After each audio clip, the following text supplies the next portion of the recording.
பரிசுத்த ஆவியானவர் உங்களுக்குள்ள எனக்குள்ள இருந்தா இந்த அபிஷேகத்தில் நிரம்பி நிரம்பி நிரம்பி நிரம்பி தூரத்தில் இருக்கிற பரலோகத்தை பக்கத்தில் பார்க்கலாம்.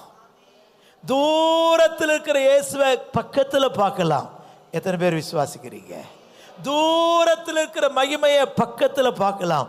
மோசே பிஸ்காவின் கொடுமுடியில ஏறிட்டு அந்த அருமையான தேசத்தை பார்த்தான். அந்த அனுபவம் உங்களுக்கு எனக்கு கானான்ல போய் பார்ப்பேன் இல்லை, இந்த பூமியில இருந்தே கானானை பார்க்கிற, இந்த பூமியில இருந்தே பரலோகத்தை பார்க்கிற, பூமியிலிருந்தே மகிமையை பார்க்கிற அந்த அனுபவம் சபையே உனக்கு எனக்கு வேணும், உங்களுக்கு எனக்கு வேணும். எத்தனை பேர் வாஞ்சிக்கிறோம்? அப்போ இந்த ஆவியானவர் கூட்டத்துக்கு வரும்போது மட்டும் ஆவியானவரை கூட்டிட்டு வர்றதில்லை. ஒவ்வொரு நிமிஷமும் ஒவ்வொரு நொடி பொழுதும் இந்த ஆவியானவர் எனக்குள்ளேயே தங்கி இருக்கணும்.